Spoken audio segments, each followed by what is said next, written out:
ইতিহাস। International cricket বলুন, club cricket বলুন, ডোমেস্টিক ক্রিকেট বলুন, দুই ভাইকে একই দলের হয়ে বহু খেলতে দেখেছি আমরা। স্টিভ ওয়া, মার্ক ওয়া, এরকম অজস্র উদাহরণ আছে, হার্দিক পান্ডিয়া, কুনাল পান্ডিয়া। তবে একই সাথে ফ্র্যাঞ্চাইজি লিগে ব্যাটিং করতে যাচ্ছেন মোহাম্মদ নবী ও তার ছেলে হাসান ইসাকিল, এবং সে কারণেই কংগ্রাচুলেশন জানাচ্ছেন রহমানুল্লাহ গুরবাজ, কংগ্রাচুলেশন জানাচ্ছেন বাকিরাও। একই সাথে বাবা ছেলে ক্রিজে। আফগানিস্তানের ঘরোয়া ক্রিকেটেও এই ঘটনাটা ঘটেনি।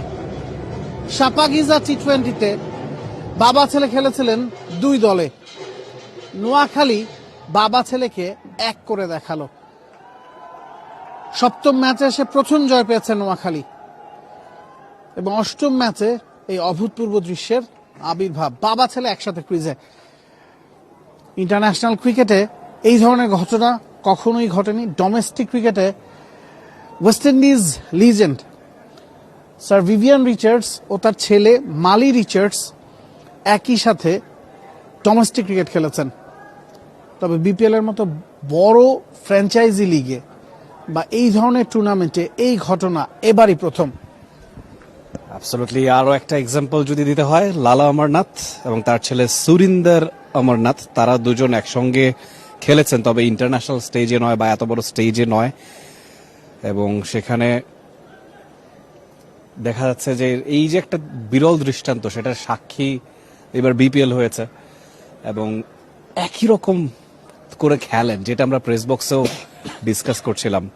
মোহাম্মদ নবীর একেবারে যেন ইয়াঙ্গার ভার্সন ইসাকিল, একই রকম তার স্ট্যান্স, একই রকম শট এবং একই রকম follow through. This is really unique, isn't it?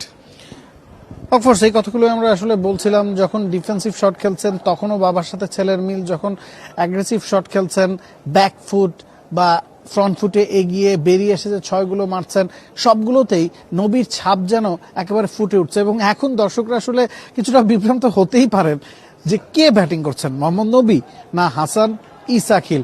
যাই হোক, এই ধরনের দৃশ্য এর আগে বিশ্ব ক্রিকেট কখনোই দেখেনি। বিপিএল এর সৌজন্যে, নোয়াখালীর সৌজন্যে এই অভূতপূর্ব দৃশ্যই আমরা একসাথে দেখলাম। হাসান ইসাকিল, তার ক্যারিয়ার মাত্রই শুরু, বয়স 19। অন্যদিকে